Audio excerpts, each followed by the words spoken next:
Lo primero que pensé es, ¿quién soy yo para escribir un libro? Y de hecho, así es como empieza mi libro, es el primer capítulo. O sea, un síndrome del impostor total. Anda, esto es posible y esto está a mi alcance y esto depende 100% de mí.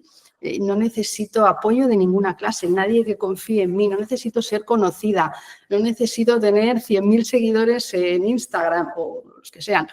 Entonces, eso me dio mucha fuerza. Descubrí que tenías el programa Reto, me mandaste algo de información y vi pues eso, que había una oportunidad, normalmente cada año, de unirse a una mentoría de grupo para tener ese acompañamiento y para no hacerlo solo, porque el libro, bueno, pues te da pautas y puedes empezar, lógicamente, pues entrar en un programa con otros autores y hacerlo todos juntos, eso me parecía muy atractivo. Y bueno, pues así es como en el siguiente programa Reto entré. Quiero escribir, pero ¿sobre qué?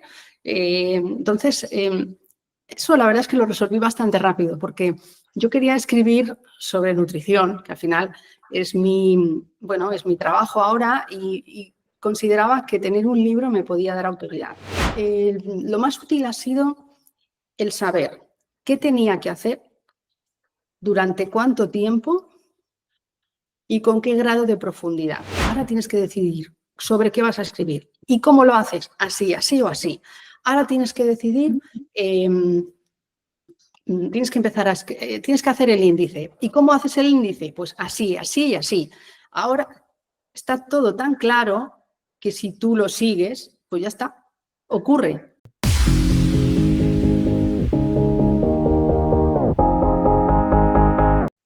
Hoy vas a salir sabiendo en 30 segundos si tu problema es de intolerancia o de alergia. Y también saber qué decir en un restaurante para comer sin miedo. Victoria, vamos con las 10 preguntas súper rápidas. ¿Qué fue lo primero que pensaste cuando dijiste, voy a escribir un libro?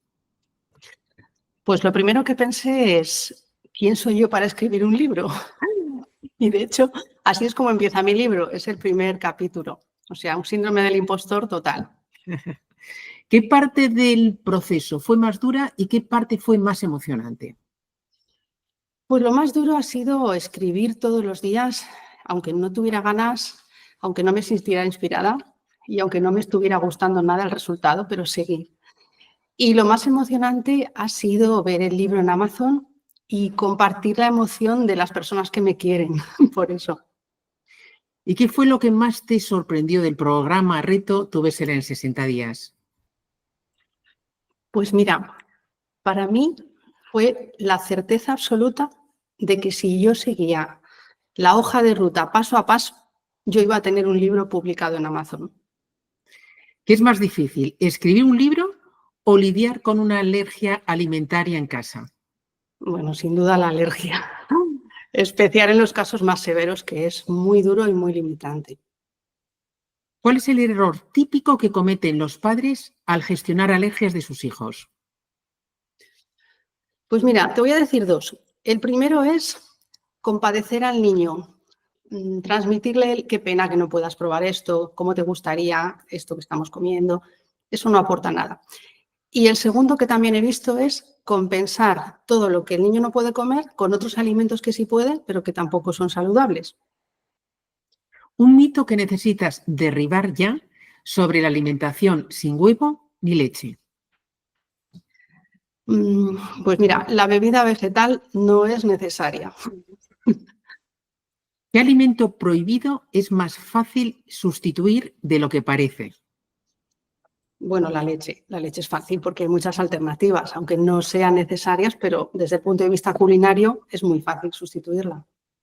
¿Libro físico o ebook? ¿Tú qué prefieres personalmente y cómo te ha ido mejor en la venta? ¿Con el formato papel o formato ebook? Pues yo prefiero el ebook porque por inmediatez, por precio, porque puedo ampliar la letra, que ya uno pues no ve bien, salvo para los libros de cocina que colecciono y me gustan en papel. Y en mi caso ha convertido mejor el libro en tapa blanda, creo que porque tiene recetas. ¿Quién fue la primera persona a la que le regalaste tu libro? Mi madre, sin duda. Ah, bueno. Un consejo que darías a cualquiera que esté pensando en escribir un libro. Pues mira, que vaya a Amazon, se descargue tu libro y se ponga a seguir al pie de la letra las instrucciones y no le dé muchas vueltas. Bueno, muchas gracias, Victoria, por responder así tan rápidamente a estas preguntas. Hoy nos acompaña Victoria Díaz Segovia. Es dietista integrativa, coach y formadora en bienestar corporativo. Autora Sin huevo ni leche, guía para padres de niños con alergias y alumna del programa Reto Tu Bestseller en 60 días. En esta charla vamos a recorrer su paso por el reto, cómo transformó una idea en un libro publicado en tiempo récord y, sobre todo, consejos prácticos para que cualquiera que tenga alergias alimentarias o las tengan sus hijos, lo resuelva de la mejor forma posible. Victoria, para empezar, ¿qué es exactamente una alergia alimentaria y qué lo diferencia de una intolerancia para que lo entendamos todos? Pues la alergia alimentaria es una reacción del sistema inmune, mientras que una intolerancia es una dificultad intestinal para digerir un alimento o un nutriente. Entonces esto pues tiene implicaciones muy diferentes. La alergia primero puede tener consecuencias fatales porque un caso extremo de anafilaxia, si no se trata, si no se atiende inmediatamente, puede llevar a la muerte, mientras que una intolerancia pues produce malestar digestivo, pero no pasa nada más que eso, que ya es mucho en muchos casos. Pero no es tan peligrosa. Y luego, pues las sustancias que provocan alergias e intolerancias no son las mismas. Por ejemplo, la leche puede dar alergia, en ese caso el responsable son las proteínas, y puede dar intolerancia, en ese caso el responsable son los carbohidratos, es decir, la lactosa. Lactosa es el carbohidrato presente en la leche. Entonces, no es que una misma sustancia a unas personas les dé alergia o a otras les dé intolerancia, no es así. Es que hay distintas moléculas que producen distintas reacciones en el organismo. Por eso, ¿por qué algunos tienen intolerancias o alergias y otros no? ¿A qué se debe? ¿Es la genética? ¿Es la microbiota? ¿Qué es? Pues es muy buena pregunta. La alergia implica una predisposición genética, es decir, viene un poco de serie.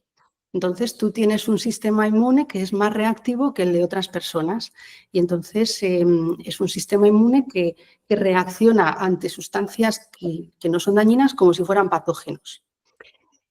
Mientras que la intolerancia se produce, puede ser congénita también, aunque son casos muy raros, no es lo común, pero las intolerancias más comunes, como por ejemplo la lactosa o la fructosa, en el caso de la lactosa se deben a deficiencias de enzimas y esa deficiencia de enzimas en muchos casos es totalmente fisiológica, es decir, es normal, ocurre porque con la edad pues cada vez vamos produciendo menos lactasa, sobre todo en poblaciones donde la leche no ha estado presente en la alimentación durante toda la vida, durante muchas generaciones.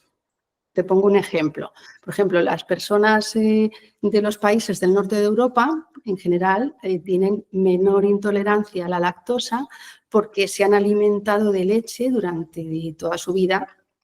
Mientras que hay personas, por ejemplo, en el sudeste asiático, donde la leche no ha sido un alimento tradicional porque no habría vacas y entonces ellos no toleran la lactosa. Y luego, pues en España estamos un poco en el término medio. Hay un porcentaje muy elevado de población que no la tolera y muchos ni siquiera son conscientes porque esos síntomas digestivos que puede dar a veces se pueden paliar si tienes una buena microbiota. Es decir, lo que tu intestino no consigue hacer por sí solo, que es romper los enlaces entre las moléculas de la leche para poder absorberlas, a lo mejor sí lo hace tu microbiota, si estás fuerte. Entonces, hay mucha casuística. Pero las personas que tienen alergia lo saben porque las reacciones alérgicas no se pueden ignorar y entonces te llevan al médico y te diagnostican fácilmente.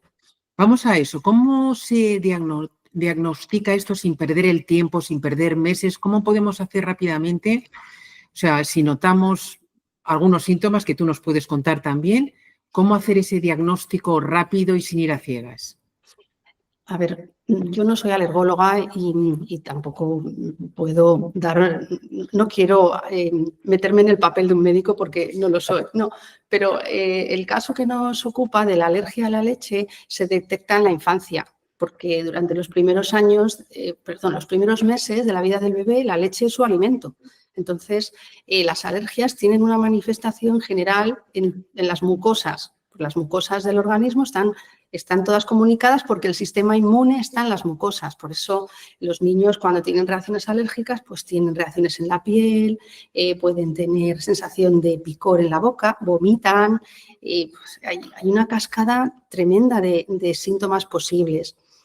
Entonces, es una persona que cuando tiene una alergia, normalmente, ¿qué puedes experimentar? La alergia al polen, por ejemplo, o pues estornudos, porque cuando entran las partículas de la sustancia que te da alergia en la nariz, pues el sistema inmune reacciona y las quiere expulsar para afuera. Si comes algo que te da alergia, seguramente se va a producir un vómito, o sea, el sistema inmune intenta expulsarlo. ¿Y cómo leemos las etiquetas? ¿Cuándo sabemos cuando un envase en general, para las alergias en general, sobre todo leche y huevo, ya sabemos que… Bueno, de la leche a lo mejor puedes decir si se puede tomar determinado tipo de leche, ¿no? Por un lado, y por otro, en general, ¿qué debemos leer en las etiquetas? Dinos 3 palabras trampa que delaten que tiene huevo, leche u otros elementos que no debemos consumir si somos alérgicos. Bueno, mira, las personas que vivimos en Europa lo tenemos relativamente fácil porque hay una normativa europea que obliga que todos los alérgenos, los 14 alérgenos de información obligatoria, sean muy visibles en la etiqueta. Tienen que estar en negrita o en cursiva para que tú detectes que eso es un alérgeno. Estos solo son 14 y hay muchos más alérgenos, pero esos son los más comunes. Entonces, aunque tú no sepas nada de alergias ni de leer etiquetas, si tú le das la vuelta y lees los ingredientes, en cuanto veas en negrita algo, ya significa que eso es un alérgeno. Entonces, como tú ya sabes a qué estás sensibilizado, porque eso ya te lo ha dicho el médico, pues es relativamente fácil. ¿Qué ocurre? Que no siempre tenemos una etiqueta. Entonces, claro, hay alimentos o hay comidas, sobre todo en restaurantes, con los que hay que tener mucho cuidado. Entonces, una persona, por ejemplo, alérgica que va a un restaurante, tiene que decir que es alérgica en el momento en que le toman la comanda, porque a veces implica que tengan que cocinar su comida en una sartén separada, limpia, en vez de en una plancha. Porque si en esa plancha se ha cocinado antes huevos, por ejemplo, en este caso, y luego pones un filete, pues el filete estaría contaminado. Entonces, a la hora de hacer la compra no es excesivamente difícil. Lo que pasa es que requiere tiempo porque tienes que leer todo lo que compres. Todos los productos precocinados, si los compras, tienes que leerlos. Entonces, una manera de mantenerte fuera de riesgo es no comprar nada precocinado. Eso sería lo ideal. Pero, claro, el tiempo es oro y es un bien escaso. Y a veces tenemos que recurrir a eso. Vale, has hablado del restaurante. Regálanos, Victoria, un speech, lo que tienes que decir al camarero, rapidito, para evitar la contaminación. ¿Qué tenemos que decirle?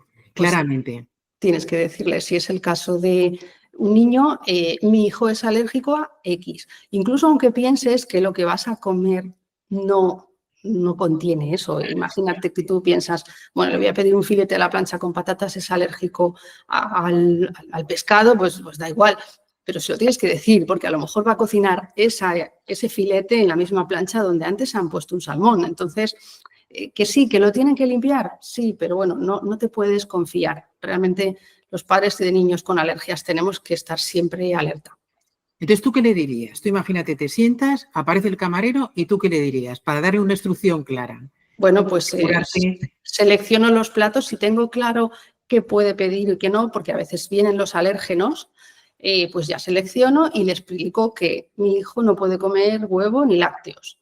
para que, por favor, pues si viene alguna salsa la pongan aparte, para que si he pedido algo que se va a hacer en una freidora, como por ejemplo, no sé, un pescado rebozado, unos calamares, pues me quiero asegurar de si utilizan una freidora separada para las cosas con huevo, o si pido patatas fritas me tengo que asegurar que las cocinan en una freidora donde solo fríen patatas fritas y no fríen también croquetas. Entonces, esto creará mucha inseguridad, porque claro, ¿cómo nos fiamos, ¿no? Que es lo que me imagino que la gente con alergias tiene miedo, ¿no? Bueno, normalmente cuanto mejor es el restaurante, más confianza puedes tener, porque están más acostumbrados a lidiar con distintas situaciones y con muchas limitaciones dietéticas, ¿no? Desde luego, donde es más inseguro, por ejemplo, es cuando pides a domicilio. Las apps de comida a domicilio rara vez encuentras comida que no ponga alérgenos. A pesar de que, por ejemplo, los restaurantes no tienen obligación de declarar las trazas. ¿Sabes lo que son las trazas? ¿Quieres que lo cuente? Sí, cuéntalo. Sí, fenomenal. Las trazas son, el riesgo, digamos, de contaminación cruzada. Es decir, un alimento que no lleva el alérgeno, por ejemplo, no sé, una pasta que no lleva huevo en su composición. Pero si en esa misma fábrica se están produciendo pastas con huevo, esa pasta puede estar contaminada. Y entonces eso en los envases hay que indicarlo. Hay que poner si puede contener trazas. El médico es el que te indica si tu hijo puede tolerar trazas o no. Entonces tú ahí sigues las instrucciones del médico. Si el médico dice una dieta libre del alérgeno y de sus trazas, pues cada vez que compras algo tienes que leerlo. Entonces, cuando tú pides comida a domicilio, normalmente todos los alimentos pone que contienen trazas. Y eso no es obligatorio. Ellos no tienen por qué comunicar las trazas, tienen que comunicar los alérgenos, porque trazas puede haber en muchos sitios. Entonces, ¿cuál es la conclusión? Pues que la comida a domicilio no es segura para un alérgico. Que las apps no te dan esa garantía de que no vaya a contener trazas. Mira, aquí tenemos una persona de mi equipo que se llama Laura. Hola, Laura. Estoy hablando con una experta en dietética. Y como ella, esto es poco improvisado, se me acaba de ocurrir ahora, ¿eh? Como yo no sé si tú eres alérgica o eres intolerante, ella tiene siempre problemas de ese tipo, le voy a decir que en un ratito venga aquí y te haga un par de preguntas que a ella le interesen mucho sobre el tema, ¿vale? Hola. Bueno, es Laura, bueno, parece un poquito muy bajita porque yo estoy en una silla alta. ¿Qué le preguntarías así que te puede interesar? ¿Tú eres intolerante o eres...? Intolerante. Sí que, pues por genética, sí que tengo familia que es alérgica al gluten. Por ejemplo, es verdad que yo descubrí que no me sentaba bien ni el gluten ni la lactosa, pero no me han llegado nunca a decir que soy alérgica en las pruebas de estómago y todo esto. Yo he intuido, ¿no?, que soy intolerante, porque es verdad que cuando reduzco el consumo lo noto bastante en cuanto a energía, el estómago, la tripa. Creo que nos pasa a muchas mujeres que se nos hincha mucho cuando tomamos alimentos así. Y no sé si, por ejemplo, yo siempre tengo la duda de si debería reducir al 100% o yo misma me puedo ir midiendo, cómo saber qué me va a sentar peor que una cosa que otra. No sé muy bien tú si esto conoces. Entonces, deduzco que lo que te han mirado es si eres celíaca. Sí. ¿Es así? Es así. Y no han podido diagnosticar la celiaquía. No. De acuerdo. Pero tú notas que tienes sensibilidad al gluten. Sí. De acuerdo. Este es un tema también muy interesante. Y, matemos dos pájaros de un tiro. La sensibilidad al gluten no celíaca no es una alergia y se considera, depende de los autores, un tipo de intolerancia, ¿no? Evitar el gluten es la única manera de que tú no tengas síntomas. La cuestión es que si no te haces un test genético no puedes saber si tienes genética de celiaquía. Para eso tendrías que hacer una analítica y buscar si tienes algunos de los genes que pueden, en caso de que estés expuesta al gluten, producir el inicio de la enfermedad. La celiaquía, digamos que necesita una predisposición genética y luego pues hay muchos desencadenantes posibles que hacen que el sistema inmune se confunda y empiece a reaccionar ante las proteínas del gluten. Entonces, ¿qué ocurre en una persona con celiaquía? Pues que cuando tú comes gluten, no solo ataca a la proteína, al gluten, sino que ataca también a sus propias estructuras del intestino. Por eso la celiaquía se diagnostica viendo si hay daño en el intestino. Entonces, si tienes genética positiva y no comes gluten, pues las posibilidades de contraer la enfermedad se reducen, evidentemente. Pero es verdad que es muy limitante. Y por otra parte, pues es preferible, si no eres celíaco y quieres comer pan o cereales, normalmente es preferible un pan de buena calidad, de masa madre, de harina integral, a un pan de supermercado sin gluten. Danos 3 ideas o un par de ideas de desayunos healthy o de snacks de bolsillo aptos para personas con alergias o para niños. Pues mira, siempre yo Porque en recomiendo... tu libro incluyes además bastantes recetas. O sea, es un libro muy práctico en este sentido también. Sí, a ver, para desayunar lo ideal es hacer un desayuno salado. Eso sería lo ideal. El desayuno, pues eso, puede ser desde sobras de la noche anterior, siempre que sean sobras saludables, no un trozo de pizza. Pueden ser cereales integrales. Cuando digo cereales no me refiero a los que vienen en bolsa del supermercado, sino pues una tostada con aceite, tomate y jamón ibérico, por ejemplo. Puede ser un porridge, que son gachas de avena a las que le puedes añadir, pues si te apetece, trocitos de fruta. Si el niño o la niña si pueden comer frutos secos, pues un puñadito de almendras o de... Bueno, eso estaría bastante equilibrado. Puede ser, pues un yogur vegetal para un alérgico, tendría que ser vegetal. No es que el yogur vegetal sea especialmente también necesario comerlo, pero bueno, puede ser un vehículo para echar un poquito de fruta, para echar semillas, es una manera. Pero yo intentaría ir a lo básico y es pan con algo, pan con atún, en fin, es que intentar no buscar sustitutos raros, ni comprar envases de cómo hacer tortitas simplemente con un preparado, ese tipo de cosas yo las evitaría en el día a día. Otra cosa es si un día pues quieres hacer unas tortitas y facilitarte la vida, pues vale, no pasa nada. Pero más que nada, yo intento, en mi caso, pues guiarme por cosas sencillas. Pues un pan de calidad, jamón, cosas así. Y luego, aparte, nosotros podemos querer que los niños coman X, pero luego los niños comen lo que ellos quieren. Entonces, tampoco nos sintamos los padres como que el que nuestros hijos no coman ciertas cosas es culpa nuestra, porque por mucho que tú a veces quieras dar ejemplo y quieras explicarles, en muchos casos es imposible. Entonces, bueno, cada uno lo hace lo mejor que puede, pero tampoco podemos hacer magia.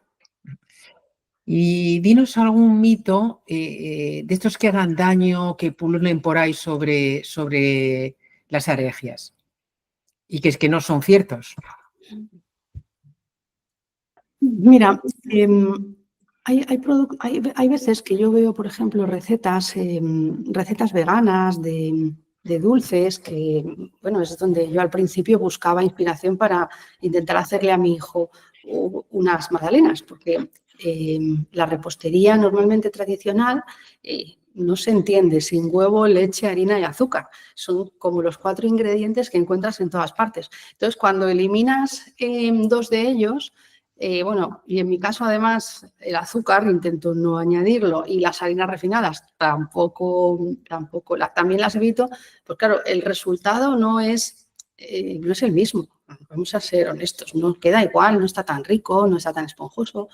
Entonces, cuando veo recetas veganas en Internet, para que las recetas estén ricas, pues hay que añadir cosas que aunque sean veganas no son saludables. Entonces, la margarina, pues hay mucha gente que ahora lo llama mantequilla vegetal, como una forma de blanquear un poco el ingrediente, pero es que no hay manera de blanquear la margarina. O sea, da igual lo que ponga en el envase, es un aceite de semillas al que se le añade hidrógeno para hacerlo sólido.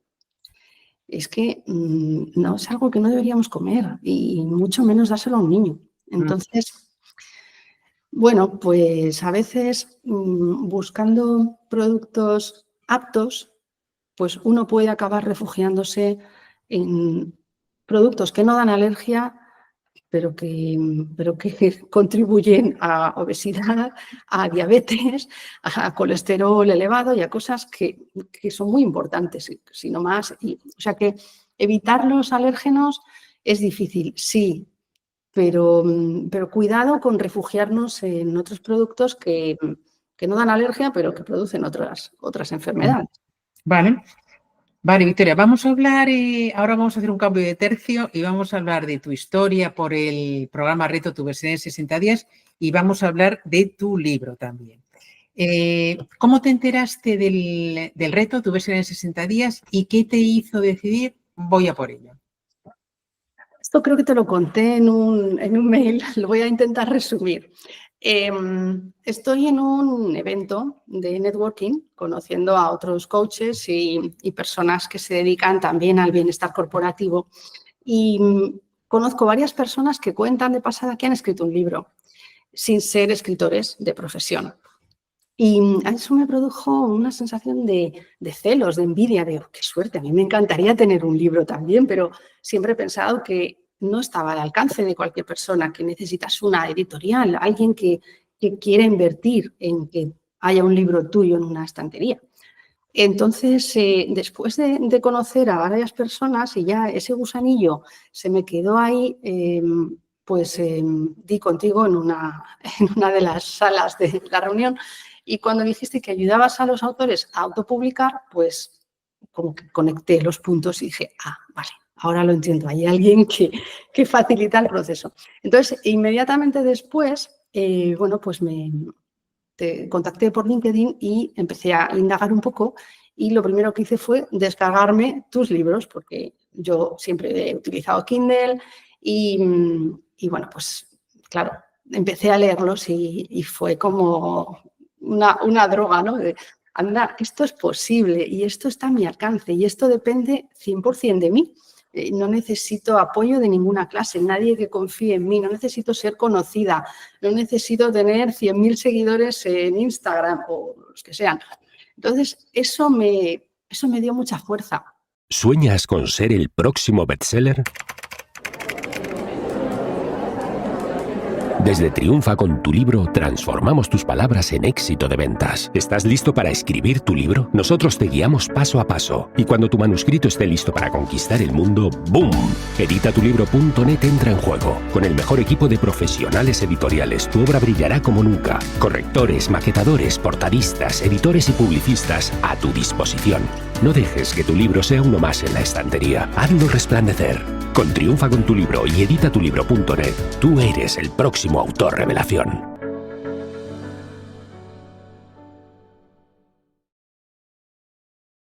Y entonces, bueno, pues descubrí que tenías el programa Reto, me mandaste algo de información y vi pues eso, que había una oportunidad, normalmente cada año, de unirse a una mentoría de grupo para tener ese acompañamiento y para no hacerlo solo, porque el libro, bueno, pues te da pautas y puedes empezar, lógicamente, pues entrar en un programa con otros autores y hacerlo todos juntos, eso me parecía muy atractivo. Y bueno, pues así es como en el siguiente programa Reto entré, porque esto lo descubrí en noviembre y me parece que el programa empezaba al año siguiente, en febrero o marzo. Victoria, ¿cuáles eran tus mayores dudas al inicio? Al inicio, lo primero era sobre qué escribo yo. Yo quiero escribir, pero ¿sobre qué? Entonces, Eso la verdad es que lo resolví bastante rápido porque yo quería escribir sobre nutrición, que al final es es mi trabajo ahora y consideraba que tener un libro me podía dar autoridad. Pero a la vez me di cuenta de que la alergia, la gestión de la alergia en casa era algo en lo que, aparte de todo lo que yo había ido estudiando durante todos estos años, para entenderlo bien, lo podía contar desde dentro, desde mi propia experiencia, desde mis sentimientos como madre. Y me pareció que eso iba a hacer que el primer libro, si es que no sé si habrá un segundo, pero bueno, pensando en el primer libro, seguramente sea más fácil escribirlo con esa, digamos, como con ese recurso adicional de es que esto lo he vivido yo y lo puedo contar con ese conocimiento, ¿no? Y yo creo que el lector eso lo percibe. Entonces, por eso elegí escribir sobre alergias. ¿Y en qué momento sentiste que tu libro se volvió real? Pues cuando lo vi en Amazon, porque siempre me he quedado un poco la carta ahí guardada, el as de si no me termina de convencer, no lo publico y ya está. O sea, siempre que el síndrome del impostor aparecía, que ha sido constante, pues siempre decía, bueno, yo intentaba mantener ese diálogo de, vale, ya te he escuchado, déjame tranquila, que yo ahora lo que tengo que hacer es escribir o corregir o encontrar un portadista, déjame tranquila, que hasta que no vea el resultado final no voy a tomar la decisión de si publico o no publico. Y así es como lo he ido gestionando. ¿Y qué es lo que te ha resultado más útil del programa Reto? Pues lo más útil ha sido el saber qué tenía que hacer, durante cuánto tiempo y con qué grado de profundidad. Es decir, la claridad, el que tú me digas, ejemplo, tienes que dedicar 10 días a mirar otros libros que hay sobre una temática parecida a la tuya y tienes que leerte máximo X. Porque si no, corres el riesgo de perderte en esos procesos, en distraerte de qué es lo que tú tienes que hacer.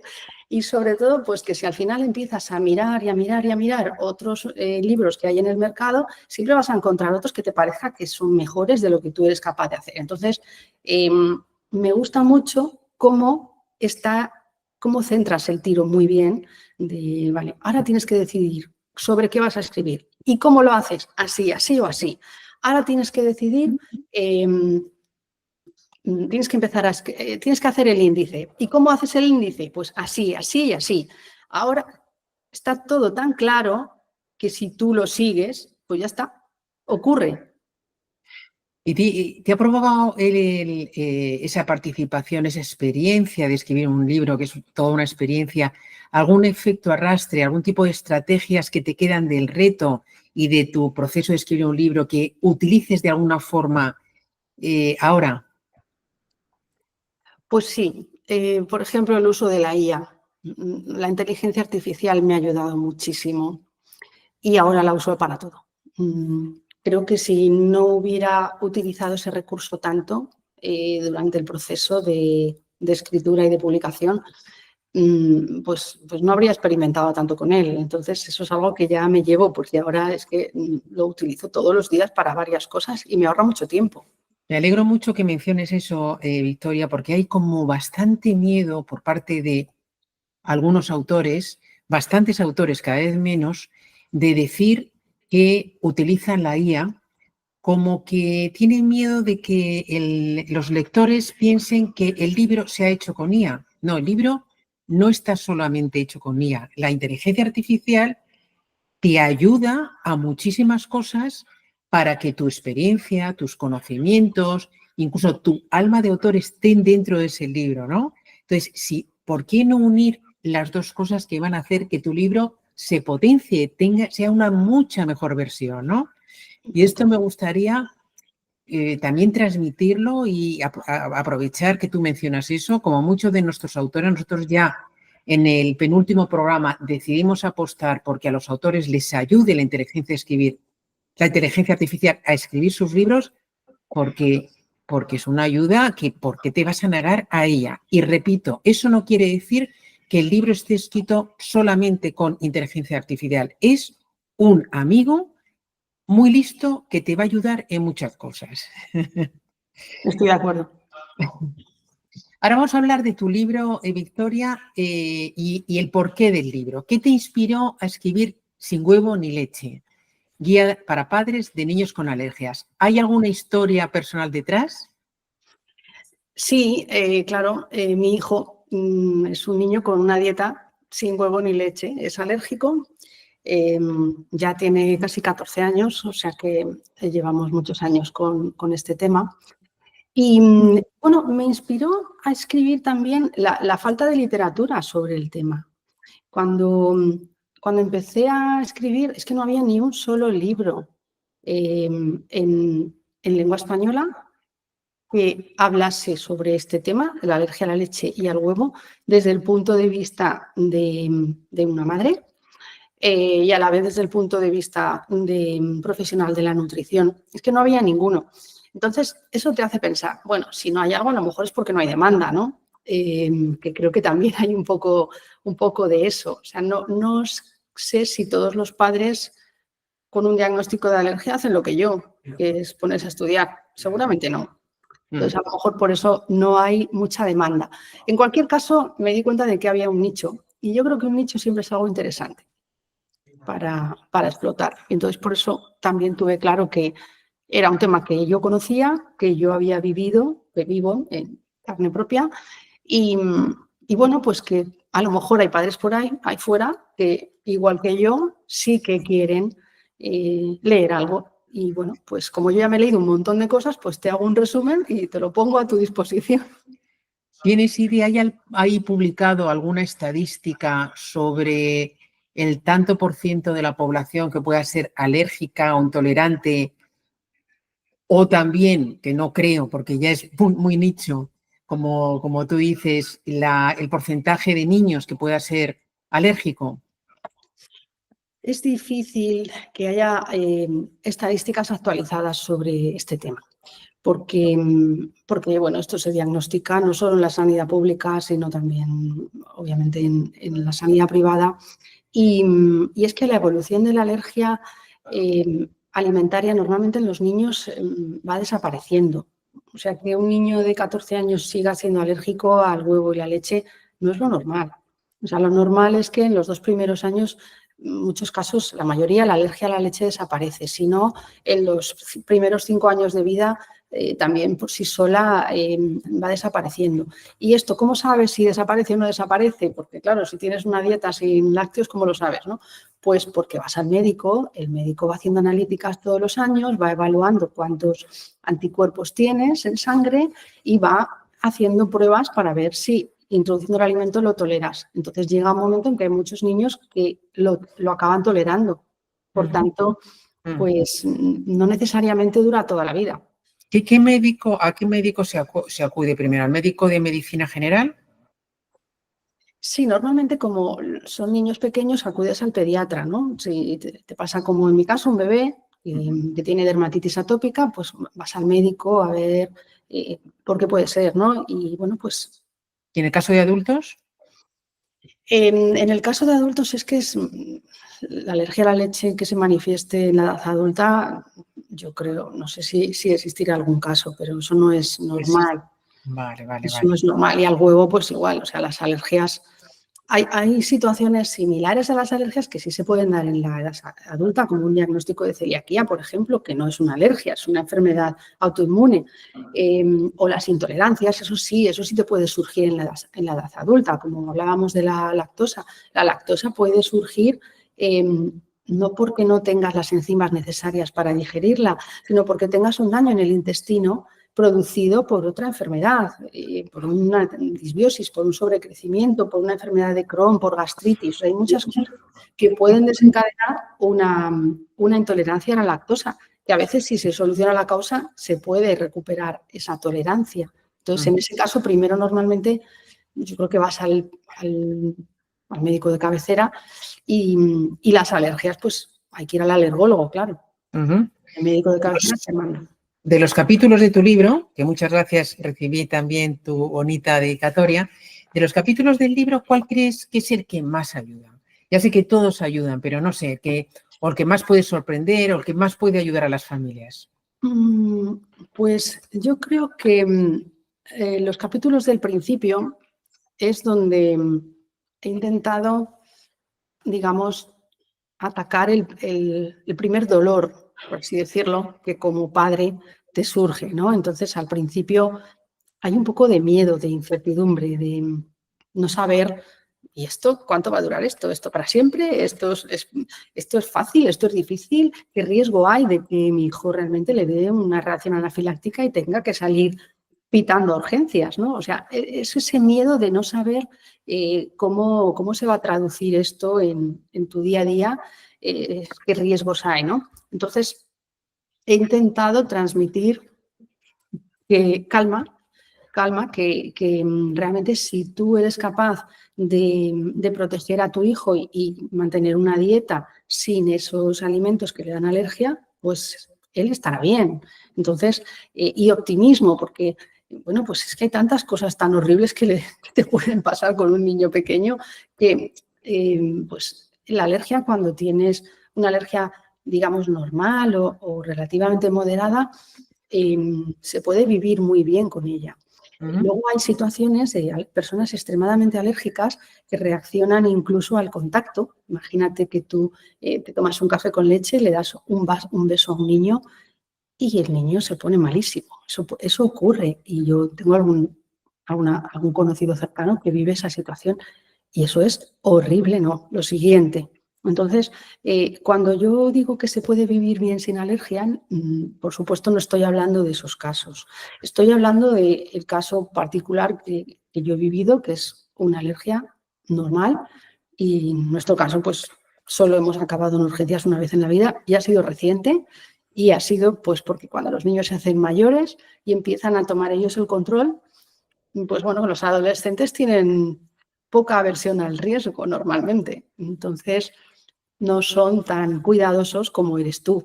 Pero siendo cuidadoso, sin tampoco obsesionarse, pues le puedes dar a tu hijo y a toda la familia una calidad de vida muy razonable.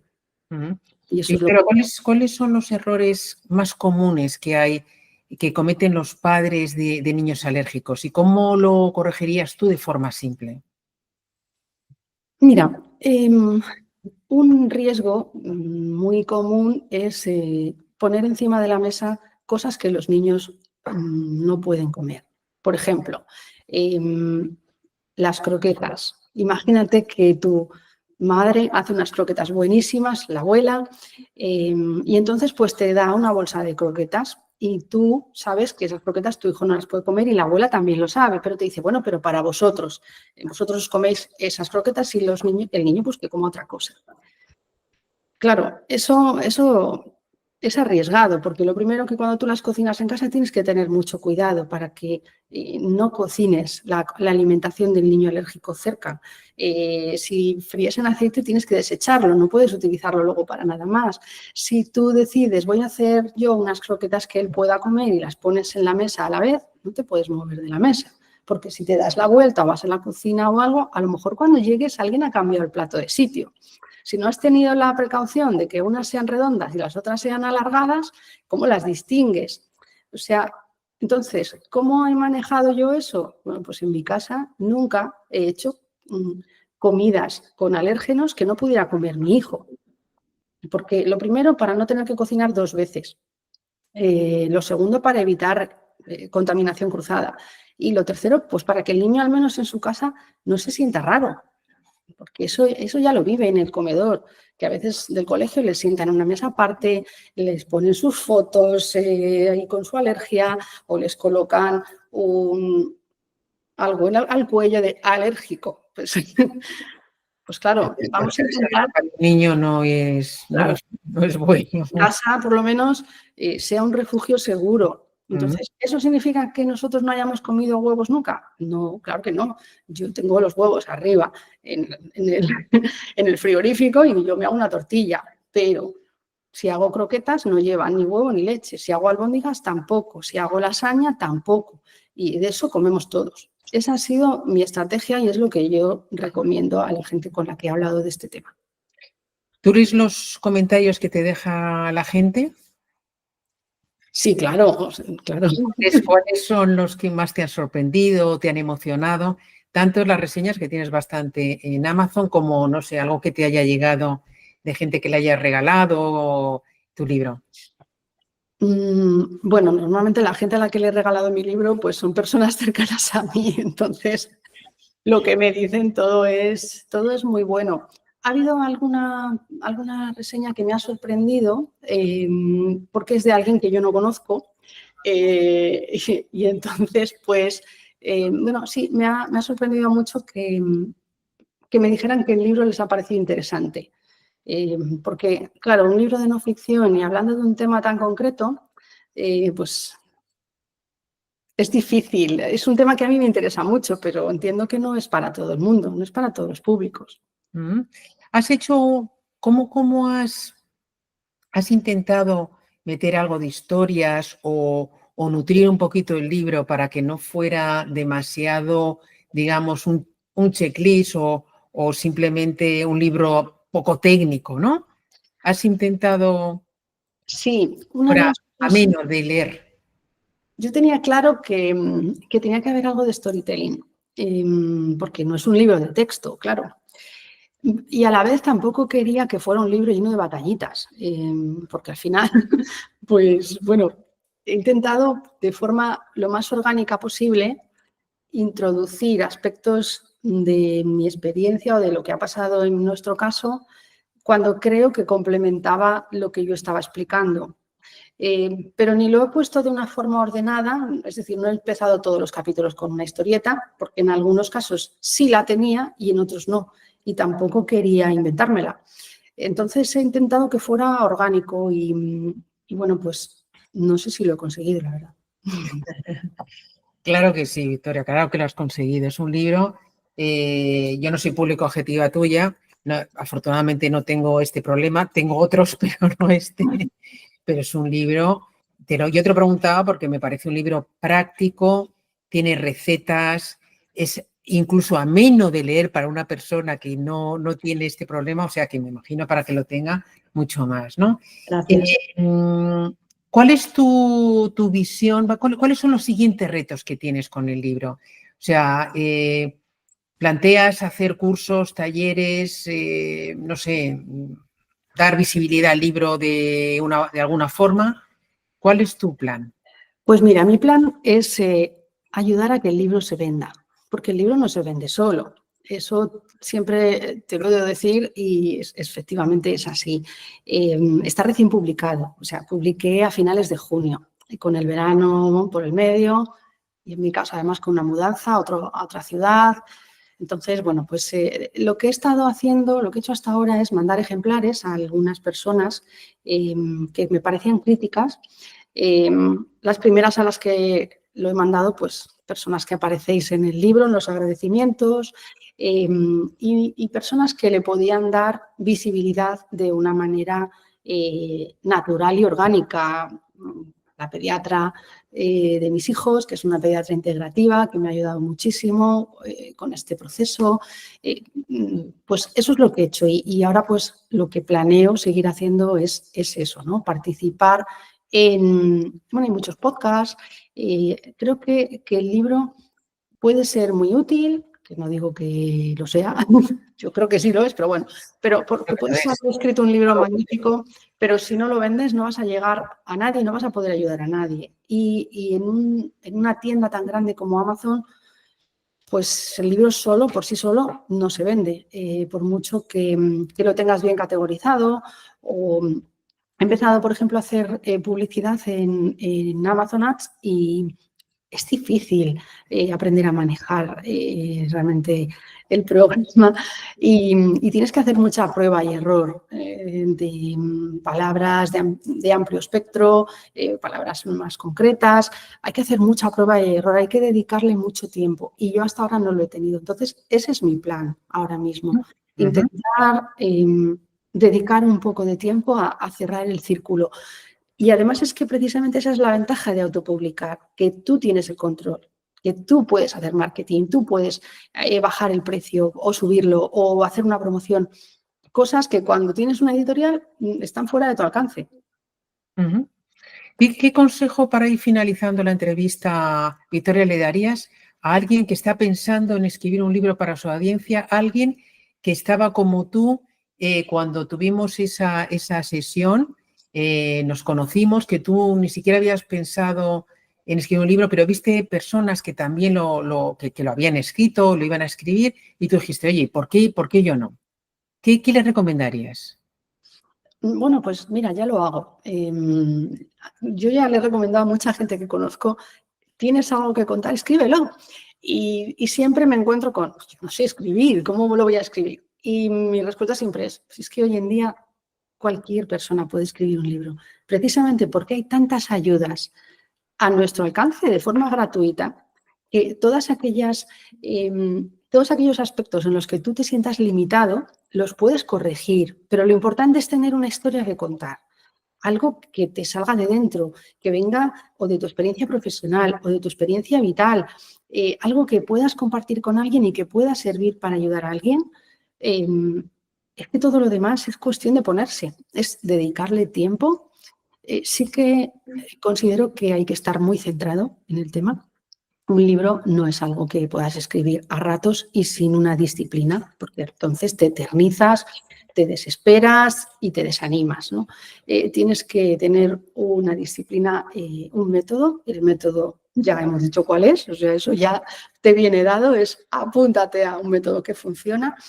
Y una cosa que a mí me ha funcionado muy bien es distanciarme en algunos momentos del texto. El reto es escribe tu libro en 60 días. Yo no tuve 60 días seguidos, nunca los he tenido, porque bueno, pues la vida te va poniendo cosas, el trabajo y tal. Pero sí tenía 30. Entonces, tenía un hueco ahí entre un máster que estaba estudiando y algunas cosas y dije, vale, voy a ver hasta dónde llego con 30 días de escritura. Entonces, escribí 30 días seguidos y con lo que había escrito no tenía suficiente para publicar un libro, me iba a quedar pues una cosa muy pequeña. Entonces, pero estaba un poco saturada, porque como he dicho al principio, pues había ido escribiendo, pero no me sentí inspirada muchos días, no me gustaba demasiado. Entonces, bueno, lo dejé respirar el tema, lo dejé durante, no sé, unas cuantas semanas, hasta que se te olvida exactamente cómo has escrito y cuando lo coges de nuevo, ya no te acuerdas. O sea, que lo ves con un aire más crítico. Y eso lo he hecho varias veces. ¿Y cómo lo viste tú cuando lo volviste a leer? Pues cuando lo volví a leer me di cuenta que no reflejaba 100% cómo yo soy y cómo yo me expreso. Y entonces ahí hice una primera corrección para sentirme yo un poco cómoda con él. Y luego me di cuenta de que necesitaba ampliar, tenía que abordar más temas. Y entonces ahí le pedí ayuda a la inteligencia artificial. Entonces empecé a preguntarle, ¿qué temas crees que no he abordado? ¿Qué temas crees que interesan a los padres? Y me dijo algunos que claramente no era donde yo quería entrar, pero me dijo otros que se me habían pasado por completo y a lo mejor se me habían pasado porque para mí eran muy obvios. Como tú me has preguntado al principio, ¿tú qué dices cuando vas a un restaurante? Es que como llevo tantos años yendo a restaurantes, para mí es como muy... Claro, pero qué práctico saber qué tienes que decir para quitarte ese miedo que me imagino que tienen los padres terribles. Sí, sí. Muchas veces nos pasa que damos por supuesto que todo el mundo sabe lo que hacemos a diario. Y es precisamente en aquello que más podemos ayudar muchas veces. Correcto, estoy de acuerdo. Bueno, Victoria, pues para terminar, te voy a hacer las dos preguntas que siempre hago a mis entrevistados. La primera es, ¿cuál es tu libro favorito? Qué difícil es decir un solo libro, o sea, esto es muy difícil. Así que, bueno, te voy a decir varios autores que me gustan mucho y después te voy a decir un libro. Claro, venga, vamos a ir. Autores que todo el mundo conoce. Me encanta Pérez Reverte, me encanta Eva García Sáenz, por ejemplo. Bien, sí. Eva Sáenz de Urturi, me parece que es el apellido. Sí. Fue una de las primeras referentes que yo estudié, analicé, porque eran de las primeras que autopublicaban su libro, pero hacía mucho marketing de su libro. Hacía cosas como, por ejemplo, ella es de Vitoria, entonces tenía algunos libros ya que se desarrollaban en Vitoria, entonces no sé si hablaba con la alcaldía, tal, y hacía rutas por Vitoria donde tenían lugar escenas de sus novelas y cosas un poco innovadoras, ¿no? Para alguien que autopublicaba. Luego publicó con Planeta, creo que ha sido Premio Planeta, o sea, tiene mucho recorrido, pero fue una persona que desde el principio, y es oftalmóloga, pero desde el principio tenía muy claro autopublicar y hacer promoción de sus libros. Es muy buena escritora que ha hecho mucho marketing. Perdona ese... Sí, y es que, de hecho, yo leí su primer libro cuando lo acababa de autopublicar y me encantó. Y entonces luego he ido leyendo todo lo que publicaba paso a paso y siempre me ha maravillado cómo ha pasado de autopublicar el primero a ser Premio Planeta en 2020. Es que impresionante. Y luego me has preguntado el libro. Mira, un libro que me dejó muy marcada y sigo acordándome él es Una educación, de Tara Westover.